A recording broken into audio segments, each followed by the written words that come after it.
Hey gang, it's JC, and this is the Daily Dose for Tuesday, November 22nd, 2011, a combined venture with Mind Active in beautiful downtown Clayton. They moved from Brentwood, so we are here every day, well, sort of every day. We're going to be taking a little break here for the holiday. Today is the last Daily Dose, and the last edition we'll have until next Monday, so that will be the 28th, so we'll see you again on the 28th. So this is it. This will get you through the holiday season. And we kick off with a holiday-related rock and roll poll question, which is, from yesterday, Walmart and Target employees started complaining about the fact that they got to go to work on Thanksgiving night at like 9 o'clock for Target, 10 o'clock for Walmart. And then those people who were complaining about it started to get a backlash of people going, hey, you looked at the economic numbers, you should be glad you have a job. So we asked, who's right here, and overwhelmingly, 89% of you said family time during the holidays is important and irreplaceable, and this Black Friday thing has gotten totally ridiculous. The workers have a point. 89%. Only 11% of you said, I agree. The workers should be thankful that they have a job. All right, what's the best time in life to enjoy the holidays? I love this question. I thought of this. I got up early this morning at about a little bit after 3 a.m. Been having trouble sleeping lately. And got up a little bit after 3, and I slid in the George Clooney movie, The Descendants. This movie is going to be opening tomorrow, Wednesday, at a theater near you. And this movie has already won or been recognized, but it's won a bunch of awards at film festivals all around the country. And this is George Clooney, who stars as a guy who lives in Hawaii, very well-to-do, got 2 daughters. He's married, and his wife goes out on a boat and smacks her head and goes into a coma. This happens at exactly the same time that this 25,000-acre area in one of the most gorgeous, picturesque, gingerbread land-looking areas on the Hawaiian coast, his family, his consortium of a bunch of cousins and brothers and sisters and everything, are supposed to sell to a developer, and the development is very controversial, and you can tell they're a little conflicted as to whether or not they should sell this giant piece of property and make millions and millions and millions of dollars, or hold on to it or delay it or whatever the case may be. I can't tell you what happens after that, but I will say that without ruining the movie, because you're already seeing the promos and stuff like this, the wife ends up going to the coma, she ends up dying, and now George Clooney has some big decisions to make. It's conflict against conflict against conflict, all bumping up against each other. And it's a very, very interesting and very well-made movie. It's the same guy who made the movie Sideways a couple of years ago with Virginia Madsen and Paul Giamatti and stuff like that. So this movie is very, very difficult to watch at times. Very, very well crafted.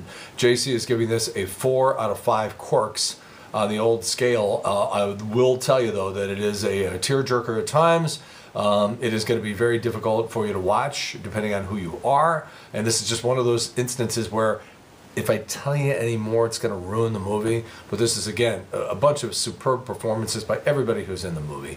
And George Clooney might be looking at an Oscar nomination here. It's so, you get a lot of people throwing that information around this time of year, but the problem is all of the movies that are going to be up for Oscar contention, all the really, really good ones, the artsy-fartsy ones, like The King's Speech from last year and all that sort of stuff, they all come out between now and January of next year. All they have to do is run in New York or LA for a week before the end of the year, and then they're eligible for Oscar consideration, but we don't see them sometimes until after the first of the year. Anyhow, having said that, pretty darn good little movie that George Clooney is in. It is, again, one of those movies that is a drama. It's a family-type drama, but it's also quirky and funny at times, like most of these George Clooney-type movies are. You have this terrible tragedy up against this juxtaposed comedy and stuff like that. So sometimes you're watching the movie, you're not really sure if you should be laughing or not. It's actually a very funny scene in the movie where there is a young boy who is in the movie. He is caught laughing at the wrong time, and Robert Forster takes matters into his own hands. So again, this movie is called The Descendants. What did I do with it? Here it is right here. This is one of the benefits of belonging to the St. Louis Film Critics Association. They send us all the really cool movies, and so that way you don't have to go to the movie theater all the time. So again, 4 out of 5 corks for George Clooney in The Descendants. All right, now back to our poll question. What's the best time in life to enjoy the holidays? I love this question, so here we go. A, when you were a little kid and you were about out of your mind over the whole idea of Santa coming.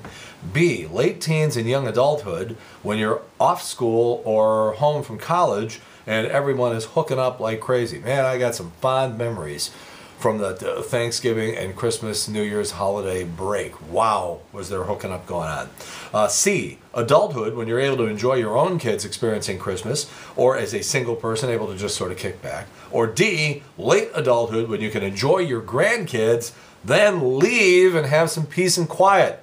Please answer our rock and roll poll question in the corner. We'll have results for you next Monday, the 28th, when we reconvene here on the Daily Dose. So Oprah is going to host a new primetime series called Oprah's Next Chapter. You know, the economy is messed up when even Oprah can't retire. 48% of middle school students have experienced some form of sexual harassment. But please keep in mind this poll was taken at Herman Cain Elementary. Tensions already high at the mall in anticipation of Black Friday. In fact, just yesterday, the employees of Panda Express challenged the employees of Sbarro to a pork fight. I love that joke. All right, a new Match.com survey asked single people about the holiday season, and here's what they found. I love this answer. Wait for it. 46% of the people say their number one holiday wish is to find love. And the number two answer, 15%, are hoping to get a new iPhone. All right. A new nationwide survey, 65% of people say they're still eating Thanksgiving leftovers 3 days after Thanksgiving. I got no problem with that. Here's what you do. You get a sliced turkey right off the bird, okay? Put it in the microwave. Put a little butter or olive oil on it so it sort of reconstitutes that moistness, okay? Then you get yourself an onion roll or an onion bagel and you toast that lightly, okay? Now, get a slice of avocado, a couple of slices of avocado.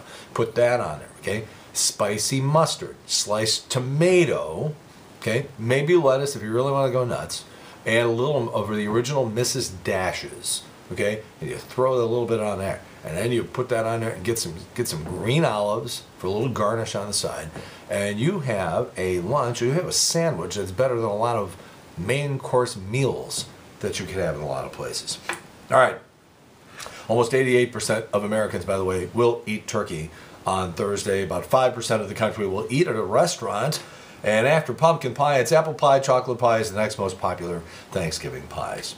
Two different studies found that people really do gain weight over the holidays, and the weight that people gain never gets lost. The good news is that the average weight gain is only about a pound. Heavier people put on more. 1 in 7 gain more than 5 pounds, so just watch out.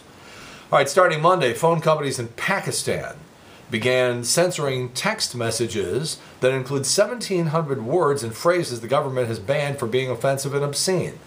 And to find the most decadent phrases the West had to offer, they went to the National Football League. Pakistan went to the National Football League. Here's why. 1,100 of the words on Pakistan's list came from the list of phrases you can't put on the back of a custom-made jersey at NFL.com, like Neon Dion and He Hate Me. Man, oh man. All right, Katy Perry going to be hosting Saturday Night Live on December 10th. Sylvester Stallone teaming up with real-life boxing brothers Vladimir and Vitaly Klitschko to produce Rocky the Musical. You got to ask yourself, is this going to be a serious musical, or are they going to do it sort of tongue-in-cheek? You know, these Broadway musicals now, like Spamalot and the the whole thing about the Mormons, Book of Mormon. These things are doing big, and the producers, as a matter of fact, one of the producers on this project, well, Sylvester Stallone, is one of the guys from the Broadway production of The Producers. So, could be a funny Broadway musical. Let's wait and see, because a lot of people are like, are they kidding? This could be a very, very smart move. Let's wait and see. Seattle Mariners outfielder Greg Halman was stabbed to death yesterday in the Netherlands, his home country. They got his brother. They think he's the guy who did it. New York Magazine has just released a very comprehensive report on Saturday Night Live, in which they track the show's most repeated characters. 36 seasons, 7,700 sketches from October of 75 through this past May. They didn't count political impressions because for some reason that screwed up the whole survey, like Daryl Hammond did Bill Clinton 77 times. Number one most repeated character of all time at 12 is Emily Litella, portrayed by Gilda Radner, followed by Father Guido Sarducci, Don Novella, Mr. Bill, Wayne Campbell, Mike Myers, the Culps, Will Ferrell and Anna Gasteyer, the Church Lady, Dana Carvey, Hans and Franz, Dana Carvey and Kevin Nealon, Stuart Smalley, Al Franken, Tommy Flanagan, The Pathological Liar by John Lovitz. I loved him. And also number 10, Mary Catherine Gallagher, played by Molly Shannon. And there's a whole list of 25 if you want to punch around on the internet. All right, birthdays today include Scarlett Johansson and her giant, luscious cans. She had her phone hacked earlier this year, and nude photographs of her ended up on the internet. You're looking for something to be thankful for this holiday season? There you go, red-blooded American men. What else we got here? 33 days to Christmas, 40 days left in 2011, and it was on this date, 1963. If you're old enough to remember this, you remember everything about that day when John F. Kennedy was assassinated in Dallas, Texas.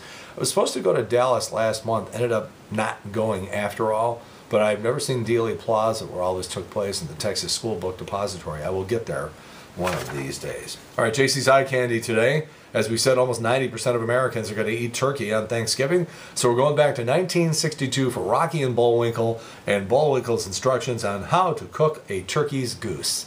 It's great stuff from Bullwinkle. You gotta love Bullwinkle. All right, don't forget now our rock and roll poll. This is a very thought-provoking question. I love this question. I can't wait to see the answer. So you have all these different eras, I guess you would say, in your life. And which of those eras is the best one during which to enjoy Christmas? When you're a little kid, when you're a late teen, young adult, when you are well into adulthood, get your own kids, or grandparents, when you get to watch the little kids enjoy Christmas and then get the hell out and stick them with your own kids and let them remember how difficult you were as a child. All right, please answer in the corner. We will have results for you on Monday. I hope you have a wonderful and happy Turkey Day. Trish and I are going to take a couple of days off. Smash is going to fill in for us on most of those days.